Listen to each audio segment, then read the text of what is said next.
نقولوا ايه ده؟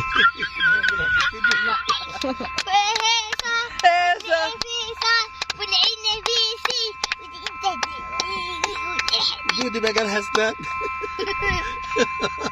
ما بلاش، خلي الفيلم يتم. بلاش والنبي بلاش، هتبوظ الصورة. الجنين يا جود، احنا النهارده رايحين مغامرة. تعالي كده. السلام عليكم ورحمة الله وبركاته. رايحين فين النهارده يا جودي؟ احنا رايحين الجنينة. مغامرة. مكان مفاجأة. رايحين مغامرة. مغامرة. رايحين فين يا جودي؟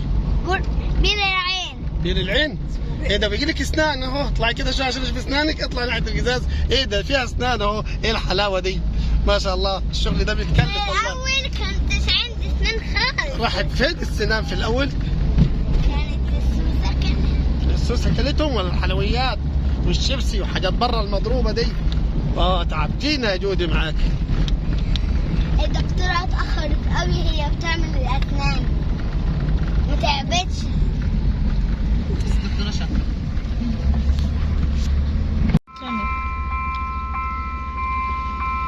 احنا كل يوم رحلتنا طبعا، ولازم كل ما نعدي الطريق دي نضطر ننتظر في ادب كده ونستحمل. يعني مش هينفع عشان خاطر انت ايه. السلام عليكم ورحمة الله انت وبركاته. هتقولي ايه؟ أنا مش سامع حاجه. اهلا وسهلا بكم يا اصحابي. اهلا وسهلا بكم. السلام عليكم ورحمة الله وبركاته. النهارده في حلقة جديدة في قناة جودي وبابا. اهلا وسهلا بكم، شرفتونا، وان شاء الله ما تنسوش تشاركوا معنا بالاشتراك والسبسكريب واللايك علشان خاطر تشجعونا نكمل. لايكات. يلا ابدا يا جودي. النهارده ولا نبدا انا؟ طب ماشي. احنا لسه النهارده بنعد. رايحين فين يعني هتقولي لهم؟ طبعا عايزك ثانية. اتفضلي. احنا النهارده نعم. نعم. رايحين السكة. سكة مين؟ يعني ودلوقتي انا بحب القطر جدا، عشان كده هيعدي القطر. وبعد ما عدى القطر هاد رايحين رحله جديده، وهنبدا مع بعض مغامره كبيره عشان نكتشف الصحراء. الى فين الصحراء الكبيره؟ ربنا يستر ان شاء الله.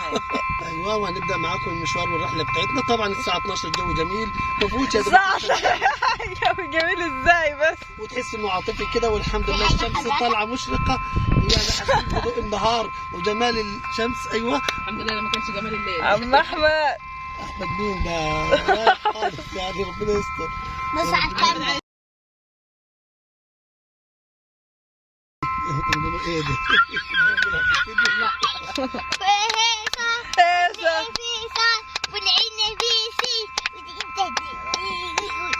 جودي بقى لها اسنان. ما بلاش، خلي الفيلم يتم. بلاش والنبي بلاش، هتبوظ الصورة. بس تصوير الصبح احلى من بالليل بكثير. يعني تقريبا القطر يعني غير كلامه. في الشمس وكانوا بيتعبوا جامد، يقولوا بنصور في الشمس بعد كده يعمل تجهيزاته من بالليل، من ضمن مساوئنا ان احنا مش بنجهز. انت يا بابا بتصدمنا بالقرار. وحلوه المفاجآت. نعم تفضل. تفضل. قفل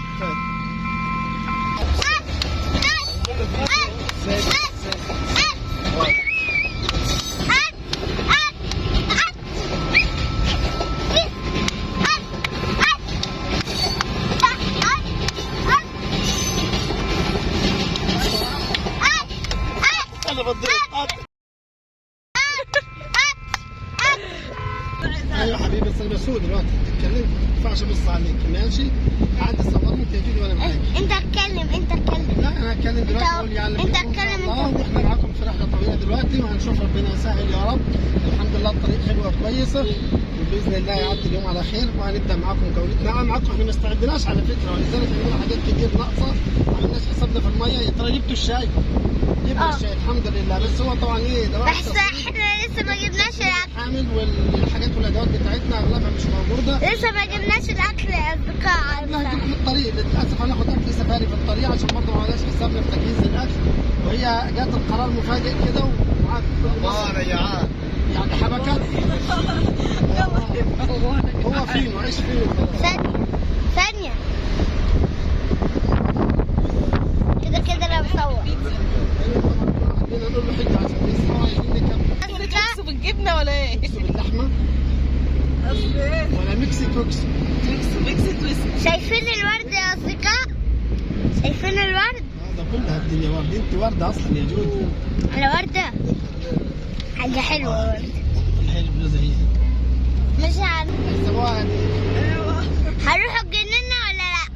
ان شاء الله حبيبتي، ده احنا رايحين احلى جنينه في الدنيا. جنينه ربنا طبيعيه. يخليك يا رب يا بابا. جنينه طبيعيه خالص، كلها ورد اصفر. نعم الصحراء. دي بلادنا الحلوه ومصر الجميله بجمالها وخيرها. ربنا يخليك يا رب يا بابا، ربنا يا جودي يا يخليك. حبيبي يا قلبي. بس معلش عشان منطبط. اقفل خلاص يا جودي، احنا ماشيين مع جودي. كالعادة جودي معانا، وطبعا في رحلتنا النهاردة لبير العين.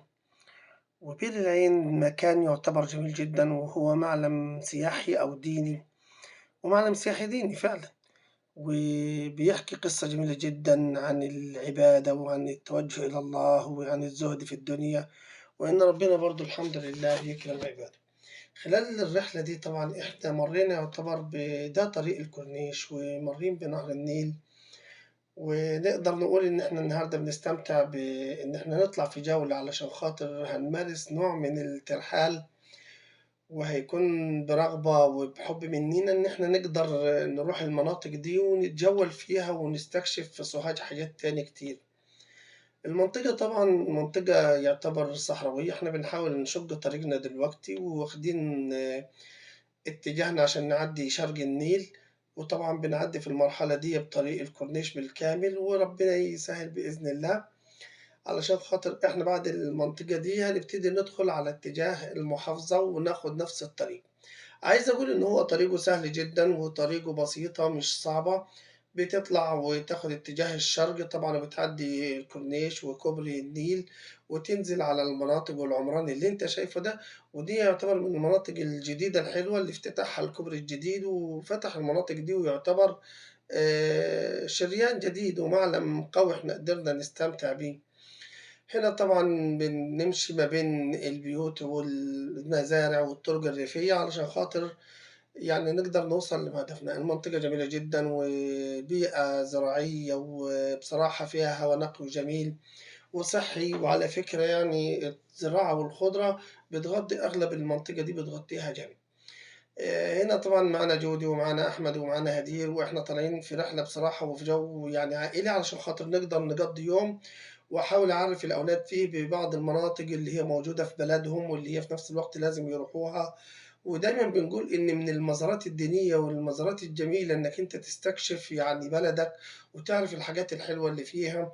وأقدر أقول يعني هتبقى فرصة لو إحنا قدرنا ننمي السياحة دي أو نظام الترحال ده، هتخلي كتير من الشباب يطلع، ممكن يقضي رحلات المعاهد، رحلات الكليات، ممكن الجولات اليومية علشان خاطر يشوف ويعدي الطرق الوعرة. واحنا لسه ما دخلناش في المناطق اللي هي الأكثر مثلا وعورة شوية، ولكن هتبقى بس فيها استمتاع إنك تقدر تمشي، وإنك أنت تقدر تلف وتتجول في بلدك وتعدي فيها المناطق الحلوة دي، وتشوف كم الجمال الرهيب والزراعة والخضرة اللي موجودة.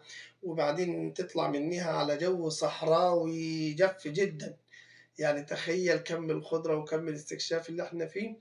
ولكن الحمد لله هنحاول نكمل رحلتنا ونحاول نكمل طريقنا، وبإذن الله تستمتعوا معنا وتحاولوا تعرفوا يعني إيه المناطق اللي هي خاصة بالسياحة الدينية. ويا ريت يعني ممكن ننمي فيها يعني سياحة السفاري، وممكن الشباب يقوم برحلات سفاري علشان خاطر يروح المناطق دي ويعرفها ويعدي. وهي مش مسافة بعيدة، انت بعد ما بتوصل المصر يعني منطقة الكوثر منطقة يعتبر جديدة، وهي منطقة صناعية في سوهاج. ودي الطريق اللي هو بيسموها طريق يعني الأخميم. احنا ماشيين كده في طريق أخميم، وطالعين منيها بعد كده على المنطقة التانية اللي هي هتكمل بينا ونشوف فيها مدخل الكوثر. طبعا المدخل هنا بصراحة يعني جميل. مدخل الكوثر من المناطق اللي هي فيها اهتمام وفيها إبداع بصراحة وفيها لمحة جمالية. مدينة الكوثر أو المدينة الصناعية اللي هي موجودة في الكوثر فتحت فرص عمل كتير، وأوجدت أكتر من يعني مشروع وأكتر من مصنع، وبتقدم مجموعة خدمات كبيرة للمستثمرين وللشباب وللخريجين. واحنا هنا على فكرة يعني مش ماشيين مخالفين، ولكن الطريق التانية فيها إصلاحات وفيها تجديدات، فتم توحيد الطريق في طريق باتجاه واحد يعني بنتقابل فيه مع بعض. احنا هنا داخلين على منطقة الكوثر بعد ما عدينا المحافظة وبعد ما عدينا أخميم دخلنا على منطقة الكوثر، وده بعد بوابة الكوثر كمان. وبصراحة يعني حاجة جميلة جدا الاهتمام والنظافة، بنحيي فيه مجلس مدينة الكوثر يعتبر على المنطقة دي، جميلة جدا وفيها اهتمام. وربنا يكرمهم يا رب خير على المجهود اللي هم عاملينه واللي هم باذلينه عشان يعملوا التشجير دوت والنظافة دي ويكمل اهتمام بالطرق وتعبيدها وتسييرها. المنطقة دي طبعا بتشمل عدة مناطق صناعية وتنتمي فيها الهناجر وفيها مناطق الورش وفيها مجموعة مصانع كبيرة ومصانع خريجين وشباب خريجين، وفيها مراكز النول اليدوي اللي هو بيشتغل على الحديد على الحرير، واللي هو اللي بيصنع من دودة القز يعني، وده مشهورة بيها أخميم.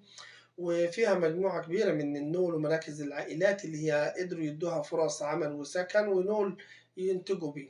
وكمان بعد كده في المناطق الصناعية اللي هي يعني تشمل كافة المصانع اللي ممكن تتخيلها، كمية مصانع كبيرة ما بين مصانع أساس، مصانع تريكو، مصانع قماش، مزارع للفراخ للدواجن، مصانع للتغليف، مصانع للكراتين، مصانع برضو في نظام صيانة السيارات في الهناجر من سمكرة أو دوكا أو تجديد بالكامل، ورش كاملة للتجديد، ورش خشبية برضو كاملة، ومصانع للأخشاب وللأساسات المدرسي والفندقي والسكني يعني بكميات كبيرة. منطقة الكوثر من المناطق الغنية جدا اللي هي بالصناعات وبالمشروعات، وفيها برضو يعني مجموعة يعتبر مشاريع كبيرة جدا وفيها مجموعة حاجات كتير ناجحة.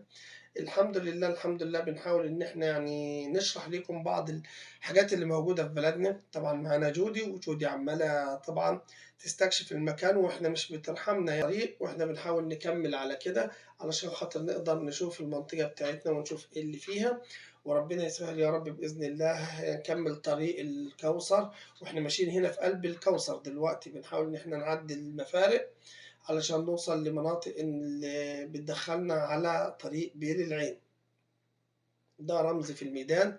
واحنا هنا بنكمل برضو طريقنا في طريق الكوثر وهنكمل القصة. على فكرة احنا كده في اتجاه برضه معهد أمنا، وفي اتجاه النادي اللي هو يعتبر من أشهر النوادي اللي موجودة في سوهاج واللي بيتم زيارتها.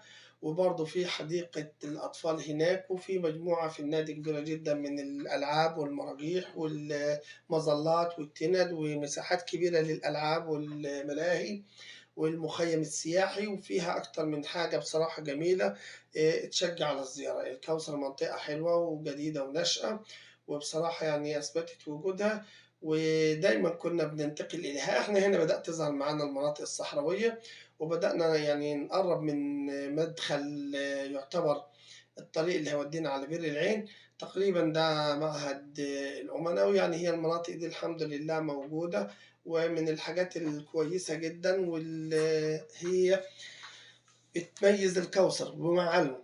هنا بدأت تظهر معانا المناطق والطرق الصحراوية، وعشان نبتدي معاها رحلتنا ناحية استكشاف الطريق وإن احنا نقدر نقضي جولة في اتجاه بير العين وشلاه هي بير العين يا رب إن شاء الله. اللهم احفظنا يا كريم وسترك يا رب بإذن الله. هندخل على المنطقة اللي هي هنبدأ نسيب الطرق الأسفلتية وهنبدأ نسيب الحاجات المريحة، وهنبتدي نشق إيه بقى الطريق علشان نقدر نمشي في اتجاه مدخل بير العين. على فكرة كنا بنسأل لأن برضو إحنا يعني تاهت مننا المعالم وعايزين نعرف من هنا ولا من هنا، لكن في المنطقة دي بالذات كنا واقفين محتارين، وأحمد نزل سأل ناس وقالوا له على الاتجاه اللي إحنا هنمشي فيه يعني. وبدأنا ناخد نلف بالعربية ونطلع على الاتجاه دوت. وهنا هننزل وهنسيب منطقة الأسفلت والراحة وهنبدأ نكمل طريقنا في اتجاه، يعني احنا كنا دخلنا دخلة صغيرة غلط لكن هنرجع ليها تاني، وهننزل على طول عشان نكمل على طريقنا إن شاء الله. يا رب يكون خير وربنا يسترها بإذن الله. معلش احنا بنطول عليكم، ولكن احنا بنحاول نشرح لكم الطريق دوت ونوريكم فرصة للسفاري وللترحال. بصراحة هيبقى مغامرة شيقة وهيبقى رحلة كويسة، وآخرها هيبقى فيها برضو نفحة دينية حلوة وروحانيات جميلة احنا كلنا بنتمناها. برضو الطريق دي رملي ولكن هيبتدي نخش في الأصعب يعني، وربنا يسهل باذن الله خير. وهو ده على فكره المدخل الفعلي لطريق بير العين، يعني اخر السور ده هنودع المدن وهنبدا بعد السور ده بقى ننزل في الجبل. اهو بدأ معانا والطريق ماشيه معاكم كويسه لحد الان، ولكن هندخل على الجبل والله المستعان باذن الله. على الله يا كريم.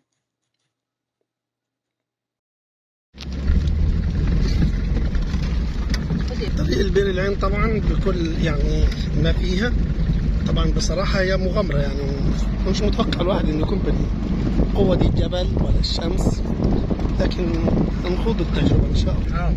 مش لا يخلص اكل احمد عادي، انا بحب تاخد خلفية بس عن الطريق ومدى صعوبتها يعني، بس الحمد لله الحمد لله ان شاء الله خير يعني، الله المستعان.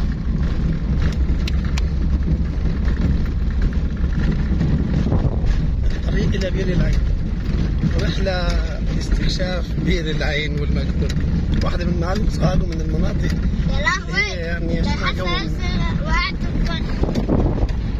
يوم طول مسافات في الجبل، بس هي منطقة مبروكة وفيها يعني الحمد لله استجابة للدعاء سبحان الله. بس تخوف كان فيها شوية. واحد من عباد الله الصالحين اللي ربنا ألهمه بالتقوى والخير، ونزل له المية وفتح له المية من عين من بير من أرض من الجبل، شق الجبل طلع له مية يعيش فيها الراجل التقي، لو اختار المكان ده يتعبد فيه ويلجأ فيه إلا الله ويبعد فيه عن الأغراض الدنيوية ويحاول.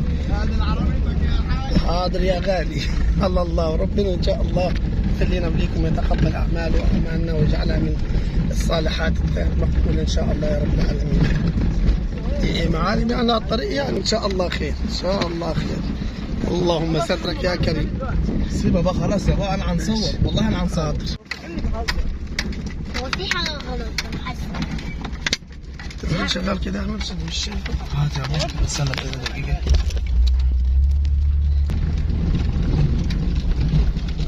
امسك كده يا جودي. طبعا الطريق يعني صعب شوية، الطريق وعرة جدا، احنا ماشيين بالعربية واحدة واحدة. الحمد لله خير ان شاء الله يعني. بس احنا بنطلب من يعني القائمين على مجلس مدينة الكوثر ان هم يعني ده المفروض يتسفلت، هو طريق يعني مدج، والمفروض يتزود ببعض الاشارات اللي تقول باقي كام كيلو على بير العين. مفيش مشكلة لو اتعملت مظلة. صور انت الجبل عادي. لا عايز تقضي هنا. ما تخافيش العين مبروك.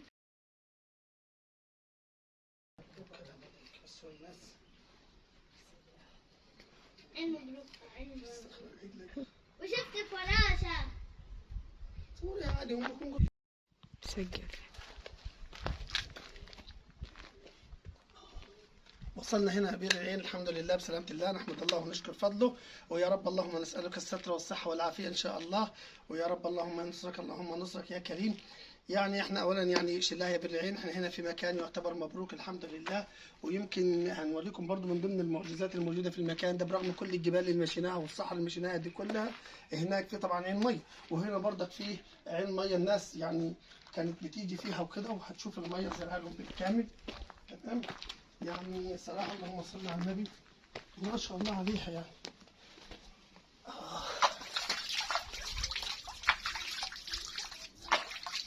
الله يا بني العين إن شاء الله يكون خير. المية هنا طبعا طالعة من قلب الجبل يعني مش من وضع طبيعي. تمام، بس احنا بصراحة يعني برغم ان الطريق مش ممهد والطريق وعرض، ده طريق جبلي شيء طبيعي، بس برضه كمعلم يعتبر معلم سياحة دينية، يعني هنا تعتبر سياحة دينية ومن الحاجات الجميلة جدا يعني اللي المفروض ان الناس تهتم بيها. وانا كنت بطلب من مجلس مدينة الكوثر ومن محافظة سوهاج وبوجه ندائي للقائمين على السياحة في سوهاج ان الطريق ما فيهاش اي حاجة، كنا هنرجع في اكتر من مرة، ما فيش حاجة تدل على ان باقي كام كيلو على بير العين، بير العين قريبة ولا بعيدة، استراحة عشان لو حد تعب او حد كده، مظلة يعني مش حاجة كبيرة، مظلة وتندة تتعمل للناس تريح والعربية تبرد فيها. ممكن لو امكن يعني انا ما اعرفش، بس اكيد في وسيله يمكن بها التواصل، يعني لو هيئات او شبكات الاتصالات زودت هنا المكان ببرج تقويه هيخلي الدنيا على قدره من الاتصال، حتى لو حصل لا قدر الله اي طوارئ يبقى في امكانيه اتصال بالجهات الامنيه او بالاسعافات او بالاهل او بكده، يبقى في تواصل عشان العيله والاسره اللي طالعه تبقى في امان. يعني استعرضنا من المكان ده كل المكان ده يعني في سياحه دينيه تعود الى الشيخ الجليل دوت. الراجل ده كان راجل متدين، وكان هنا يعني يتعبد الله، وكان عايش في حاله، وربنا اكرمه بالبير دي، وكان دنيا. الكلام ده يرجع لسنين عدت كتير انا ما اتذكرهاش او اعرفها، لان انا كنت هنا من حوالي 25 سنه، وكنت هنا من حوالي 32 سنه، جيتها مرتين قبل كده، نفس الطريق ونفس الصعوبات. بس كان بيحكوا عن الراجل الزاهد دوت، الراجل اللي تعبد في المكان ده، ربنا كرمه من الجبل بعين ميه يعيش عليها، واستمر في حياته هنا وبعد عن الامور الدينيه، كان بيتعايش وربنا كرمه الى ان توفاه الله وليه المقام النبيل اللي موجود هنا. بس انا اتمنى ان المكان دي غزه روح سياحه المغامره وسياحه منطقه وعره وصحراء صعبه جدا، لكن في الاخر في مقصد نبيل بنصله اليه، ومزار ديني جميل، ومقام لرجل كان يتعبد الله ويؤمن بالله، وربنا من الحمد لله من كرم الله علينا ومن نعمه ربنا ان يكرمه بنعمه تظهر المياه بالصوره دي.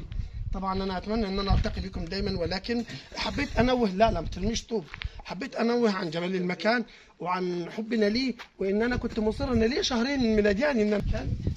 اغسل ايديك يلا، اغسل ايديك بسرعه، انا معاكي ماسكك، يلا انا ماسكك اهو، يلا اغسل ايديك واغسل وشك. اوبا. طبعا الحمد لله اليوم جميل بصراحة يعني وممتع جدا. انت هنا موجود في بير العين، يعني الجبل ده والمنطقة دي كلها هي مقام للرجل التقي دوت، وهي مزار ديني بصراحة. بتبص بتشوف الأجواء حواليك وجو الصحراء جو صحي، تستمتع بالمشاهد دي والمساحة الفاضية دي كلها. أنا كنت بصراحة يعني شايف إن في متاح مساحة طويلة جدا هنا. طبعا المسجد اللي هم كانوا عاملينه، وبعد كده هنا المقام. طبعا بنبص كده على المكان والوجود فيه صراحة في نبات أخضر وسط الجبل، ده المسجد في الخلفية، وده الجبل يعني بيحتضن الاتنين. سبحانك يا الله، اللهم صل على النبي. يعني جميلة جدا. جو الصحراء جو صحي وجميل يعني. معلش يا أحمد بيعلق، لكن الحمد لله هنا الشجر الأخضر والنخيل وما شاء الله، يعني الخضرة جميلة بصراحة. احنا العربية كده فاتحين الكبوت عشان تهوي شوية وتبرد من شدة الحرارة. الحمد لله اليوم كان ممتع بصراحة، وكنت بتأمل في الوضع دوت وسط الجبال دي الخضرة. اللهم صل وسلم على سيدنا محمد وعلى آله وصحبه أجمعين يا رب. اللهم زيد وبارك يا رب. يعني ما شاء الله الجو ممتع والشمس قوية جدا وصراحة صحية، يعني فعلا صحية. نحمد الله ونشكر فضله. هنا في أكثر من مكان في الجبل، يعني ما شاء الله بيتميز بخروج الخضرة من وسط الصخر، النبت كده طالع وسط الصخر.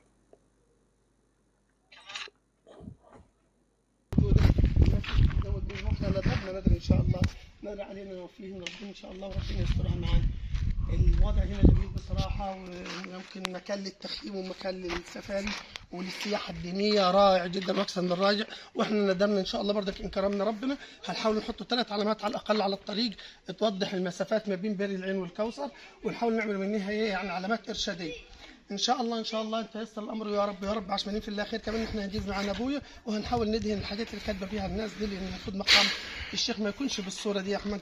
تمام، المقام عليه كتابات وكده، والمسجد طبعا لا يليق بصراحه. عندك تيجي يعني في اي اماكن، وحتى مشوهين برضك الطبيعه الجميله بتاعت الصخور الجبليه دي والتناسق الجميل اللي كاتب ذكرها وكده. يا جماعه يعني ممكن يكون الذكرى في اي حاجه، ممكن نختاروا مكان معين بس هو نحطه حائط للذكرى، نعلق عليه حاجه، حائط زي ده مثلا، لكن ما يبقاش ان كل حاجه نكتب عليها ونعمل عليها.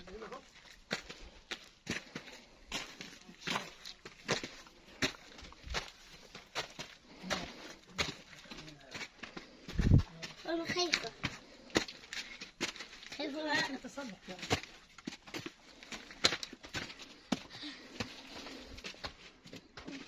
لا تسلق، لا تفرج. ما كان التسلق لكن مفيش حاجه. هو ينفع التسلق على دي؟ وهات الجبل ده اللي مال او الفلج اللي موجود اللي فوق اللي هناك. ينفع التسلق؟ تتسلق ليه هنا؟ مفيش حاجه برضه. ايوه.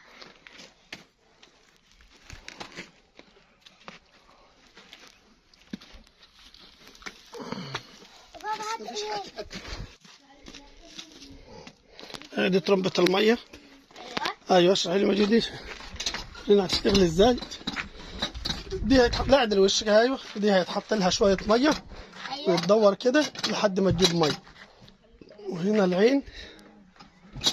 صراحة منطقة جبلية جميلة جدا. اللهم صل على النبي. تسلم يا بير العين. يا رب يحمينا ويحفظكم من كل سوء يا رب، ويبارك فيكم ويطرح فيكم الخير والبركة إن شاء الله. وبإذن الله يا رب يدي خير لكل مشاهدينا الكرام وكل اللي يشارك معنا وكل أحبابنا وكل اللي بيشوفونا. لا حبيبي المفروض نزودها مية ونقعد نشتغل عليها لحد ما تطلع مية، اسمها تعمير يعني نعمروها بالمية. إن شاء الله ربنا يحفظنا ويحفظكم من كل سوء يا رب، ويجعل أيامكم كلها خير يا رب وفرح بإذن الله. وندعو لكم هنا بالحق المقام الطاهر ده وأولياء الله الصالحين إن شاء الله، وأحباب سيدنا رسول الله عليه الصلاة والسلام وبركة سيدنا النبي، إن ربنا يكرمكم خير يا رب ويكرمنا ويحفظكم من كل سوء ويدعى علينا وعليكم الأيام يا رب تكون خير وبركة سيدنا محمد عليه الصلاة والسلام وسائر أولياء الله الصالحين يا رب. اللهم إنا نتقرب إليك بحق أعمالهم وبحق بركتهم يا رب العالمين. اللهم إن هذا مولاك وعبدك ونحن عبيدك ونسألك رحمة ومغفرة يا كريم. اللهم الستر والصحة والعافية. اللهم اسبق سترك علينا وكرمك علينا يا رب العالمين. اللهم بارك في رزقنا وأولادنا وامنحهم يا رب الخير الكثير يا رب. احفظهم من كل سوء واحميهم يا رب، احميهم وابعد عنهم ولاد الحرام وابعد عنهم كل حاجة وحشة. اللهم بارك وصلي وسلم على سيدنا محمد وعلى آله وصحبه وسلم. آمين يا رب. اللهم اطرح فيهم الخير والبركة. ما حبيبي يعني لسه ما استواش. ماشي بس كويس. المكان عجبك؟ هتقولي لنا المكان ده اسمه بير العين. بير العين، وطبعا حبيته قوي. كنا عايزين نرجع بس الحمد لله انا نويت ارجع بصراحه، ارجع لورا شويه عشان اعرف اجيبك في التصوير. قولي لهم كنا ناويين نرجع، احنا خفنا في الطريق بصراحه. خفنا في الطريق بس كملنا لغايه ما وصلنا بير العين الحمد لله. تقولي لهم ايه طيب كلمه حلوه؟ عايزه اوريكم حاجه بس حلوه قوي. تمام تعالوا ورايا. ماشي.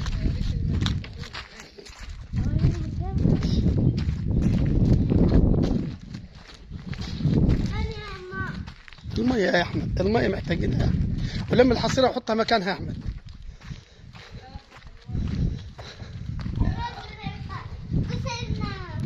طبعا هنا احنا ان شاء الله نوينا باذن الله في الزياره جايه نعمل حسابنا في لون عشان نغطي كل الكتابات اللي شوهت المكان ده. والمعلم ده مقام الولي الصالح. هوريكم حاجه مش هتصدقوها، اوريهم اللي جوه. تمام.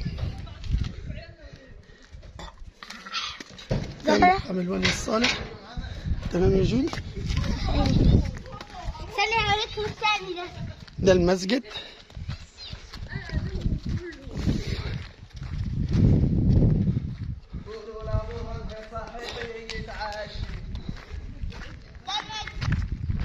ده المسجد. الناس بتصلي ان شاء الله لما بتيجي بير العين. برضه مشوهاه. الكتابات بصراحه عاده سيئه جدا جدا عندنا. انا ما اعرفش ايه اللي بيعملوه ده كله. ده المسجد وهو جميل الحمد لله وبسيط ولكن مشوه بالكتابه. واحنا ان شاء الله نجيب معانا المره الجايه باذن الله ابويا ونحاول ندهن الحاجات دي عشان يرجع حاجه جميله. وننصح الناس انها ما تعملش كده تاني عشان حرام نشوه مكان الصلاه والعباده بالكتابه والذكريات دي. اختاروا اي جنب، اي جنب واحد يكتبوا عليه يحطوا معلم عليه. الحمد لله. انا هقف عندهم. ماشي حبيبي. طبعا كانوا بيجهزوا هنا اكله. في اكتر من مكان لتجهيز الاكل هنا.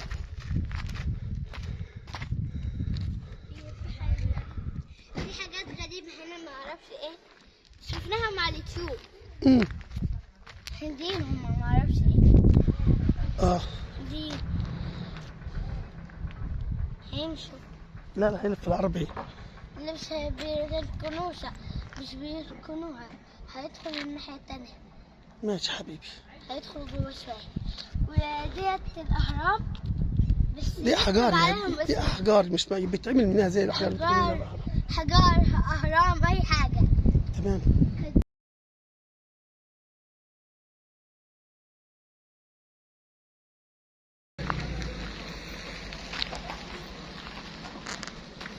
بصوا اهي المية بس بيرمى فيها حاجات. بس هو فعلا الحاجات اللي بيرموها وحشة. صح وحرام عليهم والله. حسب الله ونعم الوكيل فيهم. حرام عليهم ان هم يرموا حاجات ويشخبطوا حاجات بتاعت ربنا. يعني غريبة. تعالي حبيبي يلا. بصراحة يعني الحمد لله الوضع بصراحة جودي هنا كانت معاني. بدأنا كده نتحرك بالعربية وانتقلنا يعني مرحلة بصراحة، يعني إن شاء الله تكون خير يعني. بإذن الله العربية تكمل وأشمنين من الله خير. احنا متجهين ناحية بر العين، بس بصراحة برضو ما فيش أي إشارات تدل على المسافة فاضل فيها كام أو باقي كام. الطريق برغم إنها طريق صخرية ومحدبة، لكن والله العظيم السير فيها ممتع يعني. والحمد لله الحمد لله العربية كانت برضو يعني مساعدة شوية، ونحمد الله ونشكر فضله برغم إن في مجموعة مخاطر ومخاوف من العربية، بس مشيت معنا الحمد لله كملت. واضح الجبل هنا، والجبل شاهق الارتفاع بصراحة. والطريق ده مدج بالبلد، يعني بنقولوا ايه، مدج رملي، مدج صخري، لكن معبد يعني ممهد من كتر مشي العربيات عليه. فهو برضو في صخور اتنعمت بالطريق كويس، يقدر الانسان يمشي عليه بطريقه واضحه وسط الصخاري دي، وسط الحبوب. وعلى الجنب اليمين وعلى الجنب الشمال صخور وعره واحجار كبيره ومتراكمه، لكن الطريق ماشي، الطريق مدقوق وفي الطريق وسالك، وواضح ان يعدي حجم العربيه. وممكن لو عربيه اكبر يعني ممكن تمشي فيه برضه عربيه ميكروباص. بس انا كنت ماشي واحده واحده، وانا كنت نازل هنا منحدر بصراحه، يعني الطريق هنا بينزل لتحت. فبرضك انا مطاوع وهادي وبحاول ان انا ايه اسيطر على العربيه عشان ما تنزلقش، لان هنا بتسحب العربيه، هنا بتحاول تنطلق، لان طبعا الطريق نازل للاسفل، فبيساعد يعني شده الجاذبيه بتسحبها. الحمد لله كنا ماشيين ومستقر المجموعه داخل العربيه، والاولاد كانوا مستمتعين بالجو دوت، وعمالين يشوفوا المشاهد، الجبال، شوف الجبال هنا وشوف الجبلين مع بعض ومشقوقه وسطهم الطريق يعتبر. سبحانك يا الله، الحمد لله الحمد لله، علشان الناس توصل وتشوف المكان ده والمقام ووجود الأثر الديني دوت، أو الوجود الوضع الديني والروحاني في إن الرجل التقي ده ربنا أكرمه وسط الصحراء دي بمية يشرب منها وبمكان آمن وبرغم المخاوف اللي حواليه، ولكنه كان في كنف الله عز وجل. هنا الحمد لله الحمد لله بنحاول ان احنا يعني نختار الحدود الاساسيه، لان عشان لا نطلع يمين ولا شمال عن المسار، خاصه ان الصخور محدبه جاده وبرضه يعني صعبه، ولكن يعني طبعا حب المغامره طبيعي واستكشاف، واحنا اعتبرناها رحله، يعني قلنا احنا والاولاد نتجول ونشوف في بلادنا، في سوهاج عندنا أرض جبلية ومنطقة جبلية وصخور وعرة وفيها سياحة وفيها مغامرة، وطبعا فيها مجازفة مش هنكر، وخاصة إن إحنا يعني إيه أول مرة أروح الطريق دي سايق. قبل كده كنت أروح برفقة الأهل والأصحاب والناس، إحنا رحنا مرة أو مرتين، يعني كان طبعا عربية كبيرة وعربيتين وكان ناس، ويعني نظام ما شاء الله يعني، كانت مجموعة كبيرة، فكان برضو المخاطر مع الونس مش موجودة الحمد لله. ولكن هنا الحمد لله ربنا الحافظ يا رب، وربنا يسترها إن شاء الله معنا ومعاكم. بدأ الطريق ترجع ترتفع العربية، لأن كانت عبارة عن منحدرات ونتوءات، مرة نرتفع زي كده ونبدأ نرجع تاني ننزل التب أو التل اللي كنا عليه، وواضح بقية الطريق هنا والمسار الحمد لله استطعنا أن احنا نتعدوه ونمشي فيه بكامل السلاسة الحمد لله. هنا طبعا يعني الوضع خلاص كده، بدأنا نشوف ناس وبدأنا نشوف تريسيكلات، يعني كده الحمد لله الحمد لله وصلنا ايه المخرج بتاعنا. طبعا الحمد لله كده بدأنا نطلع لفوق، يعني احنا سيبنا المنحدر، سيبنا الأرض المنزلقة، في خروجنا لفوق كده احنا بدأنا ندخل ناحية الايه العمار. هنا وضحت بقى العماير وبدأت توضح الطرق وبدأت توضح الأماكن السكنية والمنطقة السكنية. الحمد لله الحمد لله حسينا بالأمان كده، ونحمد الله على انتهاء الرحلة، ويعني وصولنا بسلامة الله وخروجنا من الجبل الحمد لله. بدأنا نخش على المناطق اللي فيها ونس، وبدأت العربية تستقر. برضو الطريق يعني لسه معبد، ولكن خلاص احنا نخطو خطوات بسيطة، يعني مسافة 100 متر كده إلى الأسفلت خلاص الحمد لله. هنا طبعا وضحت معانا الرؤية، وبدأت ان احنا ايه نطلع من المنطقة دي، بس كان خلاص برضو آخر النهار حتى هنلاقي انعكاسات الضوء. وواضح هنا في كسارة شغالة أو في المحجر من الناحية اللي على اليمين بتعمل تكسير وحجارة، أو الهزازة شغالة في المناطق دي، يعني يوجد كثير من المحاجر أو في محاجر شغالة اللي هي بتاعة الرمل دي، العماير والمناطق السكنية. الحمد لله الحمد لله وصلنا بحمد الله ونحمد الله ونشكر فضله. والطريق يعني بدأت تستقر معانا، والخضرة ظهرت والمناطق العمرانية. ده الجبل أنا بوريكم بقى الحدود، شوف الجبل شكله قد إيه والمسافة كبيرة قد إيه، بس خلاص خطينا نحو إيه السلام الحمد لله وصلنا.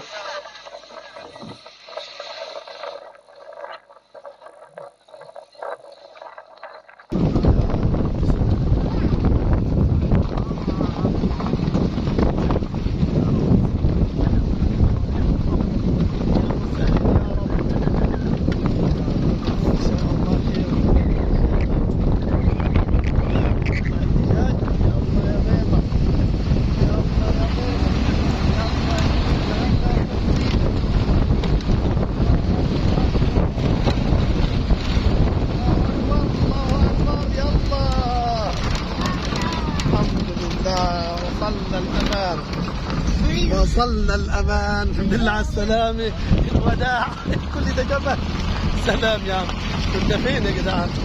المرة الجاية إن شاء الله بإذن الله نلتقي بكم أعزائي المشاهدين وإخواني في رحلة إلى الكوثر. هنطلع فوق الجبل ده إن شاء الله ونشوف المسجد ده ونصور هناك معاكم في المسجد اللي موجود أعلى قمة في الكوثر من أعلى منطقة في سوهاج. وإحنا حاليا كنا عند يعتبر أصعب منطقة وأبعد منطقة في سوهاج، وش الله يا أولياء الله. وإن شاء الله نوصل في المرة القادمة إن شاء الله، وإن كان لينا فلوك تاني. الحمد لله على السلامة يا ربي. أخيرا عمار. يلا نقول لهم مع السلامة ومع السلامة يا أصحابنا، ويلا ألف سلامة، والتقي بكم في حلقة قادمة على خير بإذن الله، ونستودعكم الله الذي لا تضيع ودائعه والله المستعان. أخيرا العمار يا ناس، يا أهلا بسوهاج، السوهاج يا ساتر يا رب. العمار حلو. على البيت يا ابو عدش. على البيت يا با. أخيرا طريق العودة. إيه؟ رحلة تانية إن شاء الله حبيبي طريق العودة. النهارده رحلة تانية. المدينة منظم هنا وما ينظم في الجبل يا ابني. صراحة يعني صراحة محدش لا في حتة ولا حاجة يا جماعة. بصي. ما لقيتش فايدة.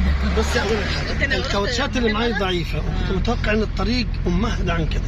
الطريق كلها محبة بحجارة، حتى لو غيرت ستيب ممكن يتضرب. يعني أنا بصراحة كنت مشغول يعني الطريق.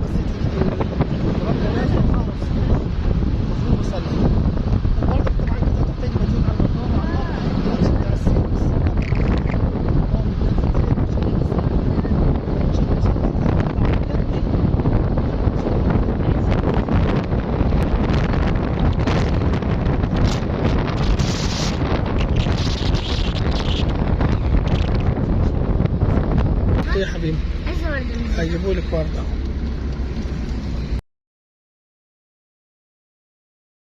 احمد وردة يا احمد. لفينا الوردة عليك، لفوا لها. اثنين. لا فوالد. اثنين. خلاص روحوا. لا لا استنى. هنجيبه تاني، هات لها الأحمر. يعني الواحد ما كانش متوقع وكان خايف بصراحة، تقول له نجيبه التاني.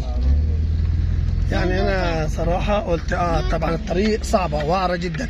كاوتشات العربية بصراحة عارف إنها ما تستحملش مسافات زي كده.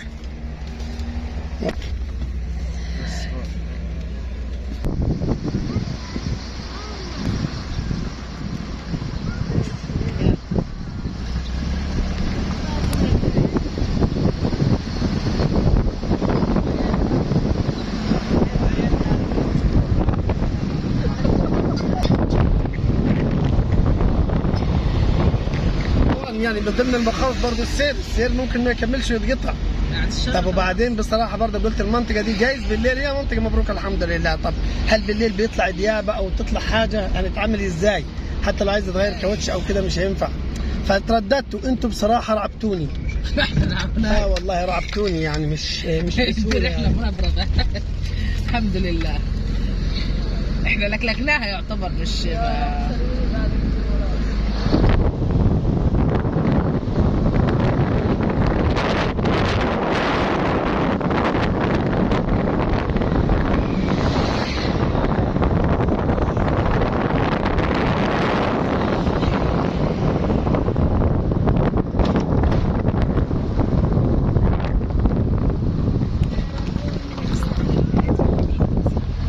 ولا تسلشي فيه.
بتحبش ثانية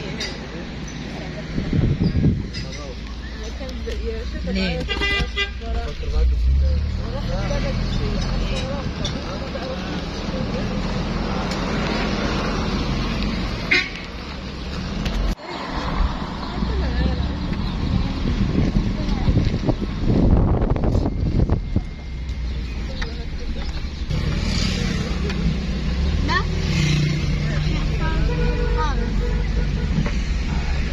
اهو رايحين بين العين دول اكيد.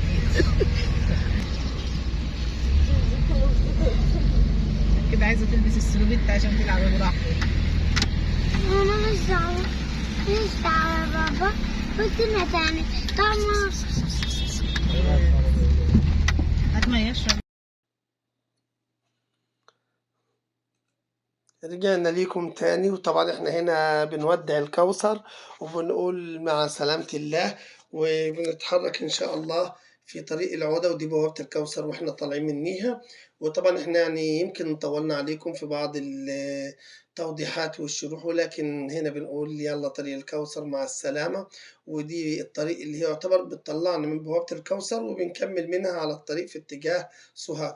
طبعا هنا بنمشي على المنطقة دي عشان ندخل على منطقة يعتبر أخميم، وطبعا قبلها الديابات. والمناطق دي طبعا هي مناطق بصراحة فرعية كتير وقروية يعني، لكن يعتبر على الجنبين يعني ما بين المدينة وما بين القرية، بس بيغمرنا بصراحة شعور جميل جدا بانتشار الخضرة وبانتشار المناطق الحلوة دي والعمران اللي موجود حوالينا. الطريق يعتبر عليها ضغط مش هكذب، لأن الطريق دي بتوصل برضو لطريق أسيوط من ناحية يعني المنطقة الشرقية، وبتطلع في اتجاه خط أسيوط الشرقي يعني. احنا هنا راجعين طبعا وفي اتجاه طريقنا، وبدأنا نستلم الطريق السليمة الأسفلتية، وبدأنا يعني العربية يعتبر مرتاحة وبدأنا في الأمان. وهنا تعبيد يعتبر الحمد لله تبطين الترع دي من الحاجات الجميلة جدا اللي بتحافظ على المية وعلى استهلاك المية، وبتمنع وتقلل من استهلاك المية. تبطين الترع دي من الحاجات الجميلة جدا اللي تشكر القيادة على الاهتمام بالحاجات الفرعية دي، لأن بتبقى فيها فقد كبير من المية، فيها هالك كتير جدا من مياه نهر النيل.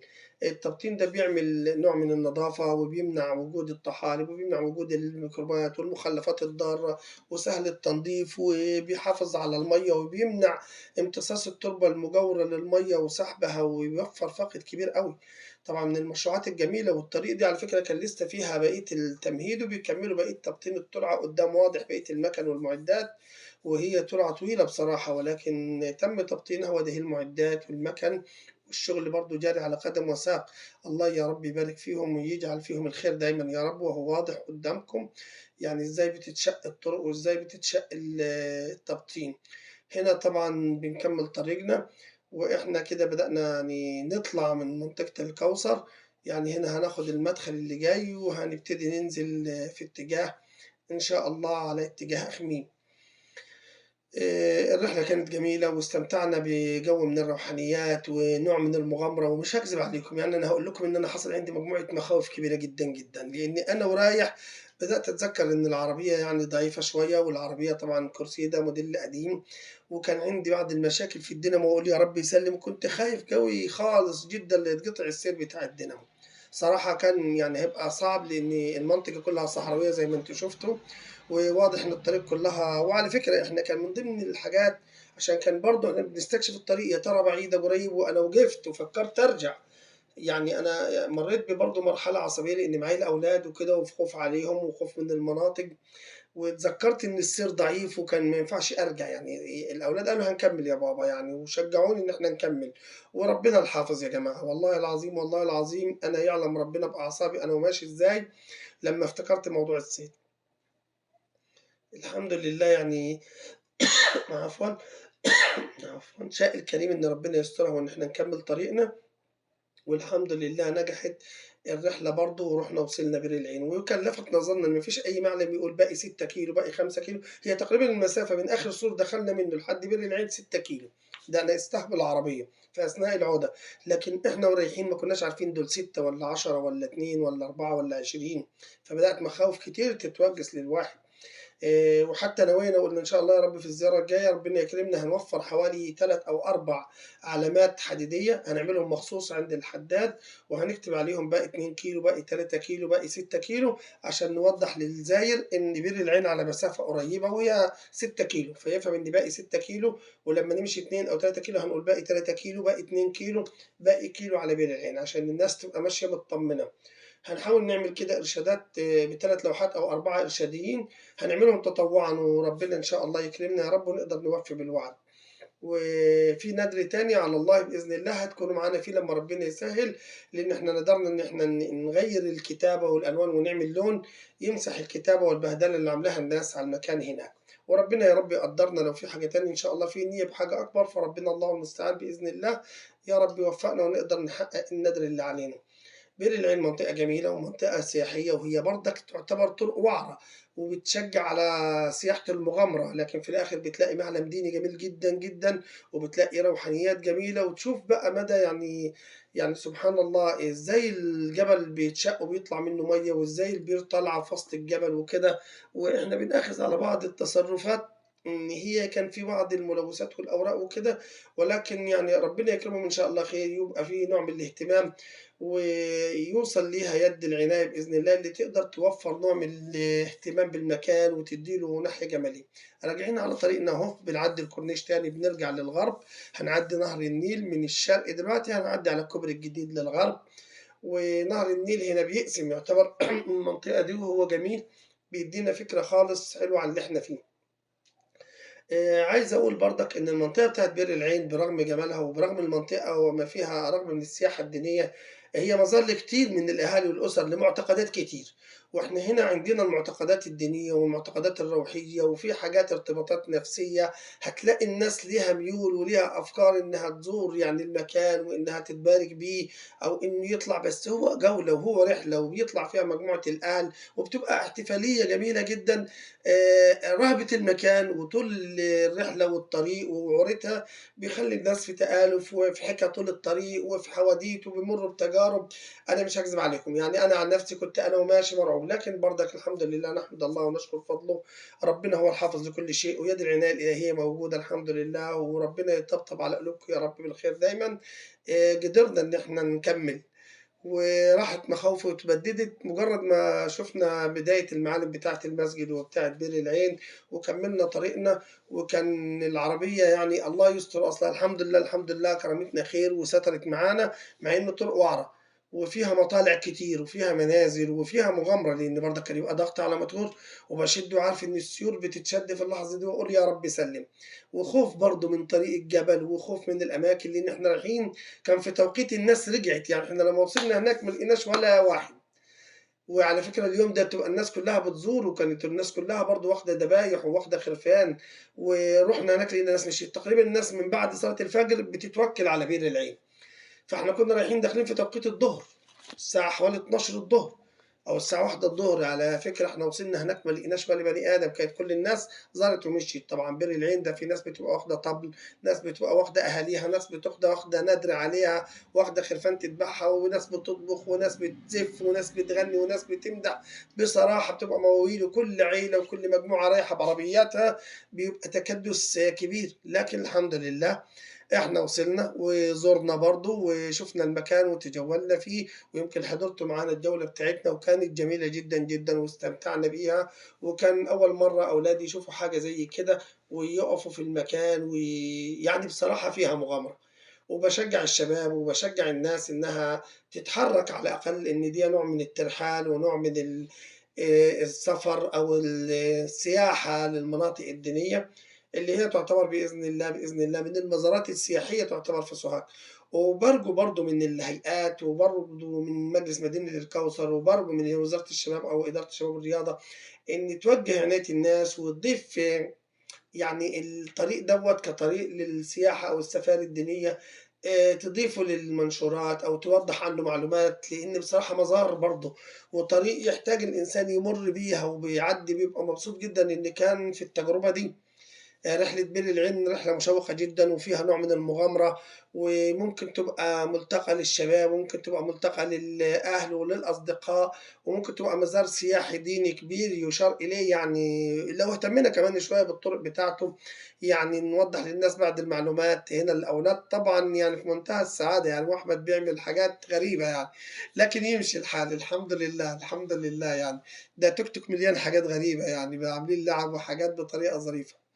الطريق بتاعنا ده في طريق العودة، ويا رب دايما يا رب يكرمكم بينا خير.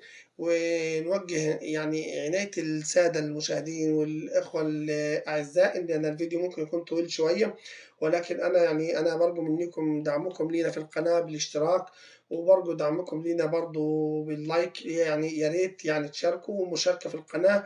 ويمكن الفيديو ده طويل شوية لأن إحنا بنرجو من الله عز وجل ومنكم إن شاء الله ومن كل أحبابنا وكل أعزائي المشاهدين إن هم يعيدوا مشاركة الفيديو. بس إن نتمنى نساعدنا في تفعيل القناة. إحنا عايزين يعني بصراحة نوصل ل يعني ربنا يكرمنا يا رب ال1000 مشترك، وربنا يكرمنا نوصل ل4000 ساعة. القناة جديدة وإحنا بنحاول نشتغل عليها على قد ما نقدر علشان خاطر نحقق شروط تفعيل القناة. وانتوا ان شاء الله باذن الله باذن الله عشمانين فيكم خير يا رب ان شاء الله ان انتوا تدعمونا باللايك والاشتراك وتحاولوا تدفعونا جامد علشان نقدر نفعل القناة ونوصل ل1000 مشترك يا رب، والله المستعان بإذن الله. فهي يعني يمكن يكون الفيديو طويل شوية، يمكن يكون بنحاول إن إحنا نوضح لكم أكتر من حاجة من خلال الفيديو دوت، وهو من أطول الفيديوهات اللي عندي هيبقى موجودة على القناة، لكن بحاول من خلاله إن أنا أصل إلى التفعيل بإذن الله يا رب. إن شاء الله يكون خير يا رب بإذن الله ويكرمكم وتقدروا معانا تقفوا وتساعدوا معانا علشان نفعل القناة. يا ريت ما تنسوناش، وهذا يعني فضل منكم وليس امر ورجاء، يعني لان احنا محتاجين ان القناه تتفعل بصراحه. بواجه مشقه وبحاول ان انا قدر المستطاع ان انا اكمل، ويمكن بيتضرب معايا اكتر من حاجه، لكن عندي امل كبير ان شاء الله ربنا يكرمني فيها خير. يعني الموضوع مش سهل مش هكذب عليكم، والموضوع محتاج مجهود وما تعرفوش يعني بصراحة التصوير بياخد مجهود قد ايه، وخاصة ان احنا بنشمله بحركة وانتقالات، وبحاول اخلي الفيديو يعني للمشاهد منوع على قدر المستطاع انه يقدر يشوف منه ويستكشف منه حاجات، وفي نفس الوقت الاداء والمجهود يعني قدر المستطاع لسه مبتدئين. قدر المستطاع بنحاول نقدم قصة واقعية أو فايدة ملموسة، لكن في يوميات جودو بابا إحنا بنخاطب فئات معينة، ويعني يعتبر هي من نسيج الشعب المصري أو من نسيج الشعب العربي، وبنحاول نتكلم عن عادات وعن تقاليد وعن حكايات، بنحاول نشرح حاجات موجودة وملموسة وبالذات مع أطفالنا يعني، وبنحاول ندرس منها تصرفات وسلوكيات الأطفال، وبنعرض من خلالها إيه الموجود داخل البيت وإيه الموجود في داخل المحافظة وداخل قريتنا وداخل بلدنا بجمالها وبالحاجة الحلوة اللي فيها. وبرضه بنحاول إن إحنا نوجه أنظار الناس لأكتر من حاجة. طيب يا جودي شايفك يا ست وشايف إيدك. هنحاول نقول إن إحنا يعني هنستكشف ونتعرف على معالم بلدنا، ولو قدرنا بعد بلدنا نشوف بلاد تاني هنتحرك يا رب ننزل لكل ربوع مصر ويمكن نطلع للوطن العربي.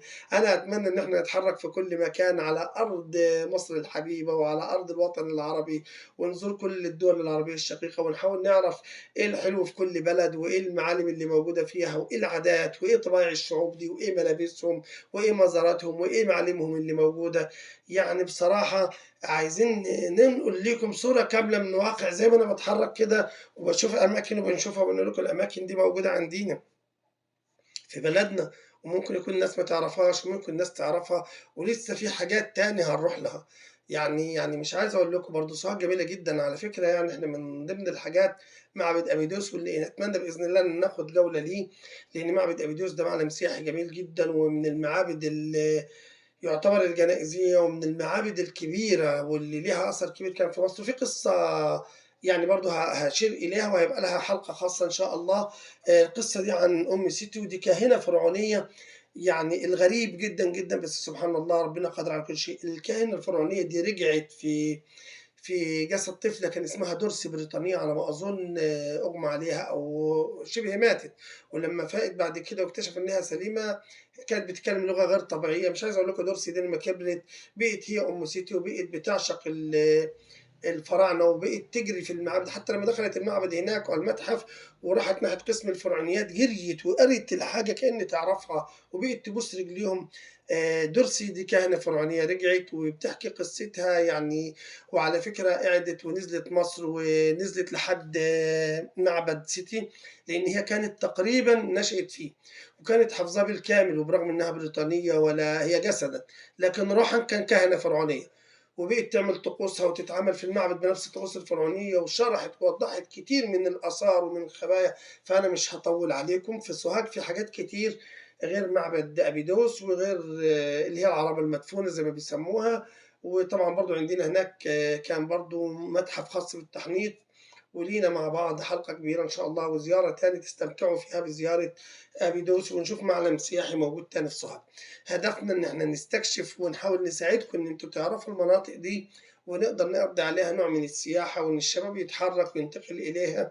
أنا مش عايز إن أنا يعني أكون بثقل عليكم على قدر المستطاع وبقدر ما طول معنا الفيديو ده، برغم عشمي في الله إن ربنا يكرمنا بيه ويحقق معنا إن شاء الله شروط القناة. ولكن أرجو إن أنتم بإذن الله تساعدونا وتشاركونا دايما وتحاولوا تتابعوا معانا. ويعني معلش إحنا بنحاول نتحرك بقدراتنا وبإمكانياتنا البسيطة على أمل إن إحنا نقدر نحقق حاجة. وإن شاء الله نعرض لكم صورة من أرض الواقع وبتصويرنا البسيط وبطريقتنا الطبيعية وبنتصرف بكامل إرادتنا.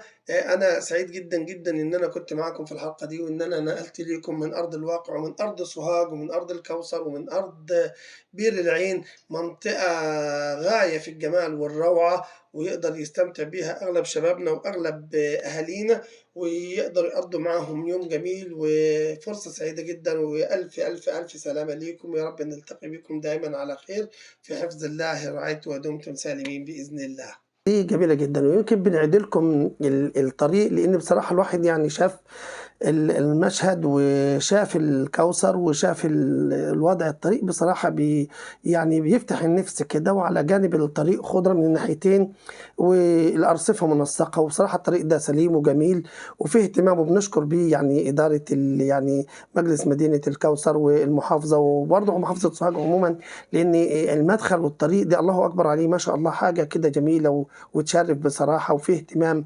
بالأرصفة وفيه اهتمام برضه بالتلوين بتاعها ومنظر حضاري جميل بصراحة. انت وماشي هنا وتم تحديده بطريقة حلوة وأسفلت سليم وجميل والعربية يعني منسدلة عليه ومستقرة، وعلى الجانبين اهو في صدادات أسمنتية برضه للطوارئ. طبعا بصراحة يعني الحمد لله الحمد لله. نشكر يعني مجلس مدينة الكوثر ونشكر المحافظة سوهاج ونشكر المحافظة ومدينة نصر. هنا بدأنا نطلع الكوبري الجديد ده. الكوبري الجديد ده احنا بنسميه في سوهاج كده لأن عندنا كوبري قديم من أيام يعني ما شاء الله الإنجليز زي ما بيقولوا. الكوبري الجديد ده تم عمله عشان يساعد الكوبري الثاني يعني على أساس خاطر يسهل من حركة التنقل. وهنا على جانبي الكوبري طبعا واضح النيل العظيم بصراحة وجمال النيل. وإحنا هنا بنشق طريقنا في طريق العودة يعني الحمد لله راجعين بإذن الله إلى بيتنا وإلى أهلنا بسلامة الله. ده منظر النيل والخضرة اللي حواليه والجزر اللي هي بتشق منه. وطبعا هنا بنكمل طريقنا، واضح إن الكوبري الله أكبر عليه فيه اهتمام وفيه تلوين وفيه برضك اهتمام بالرصيف والطريق جميلة جدا عليه يعني ما شاء الله حاجة تشرف يعني. ربنا يبارك لهم يا رب ويحفظهم.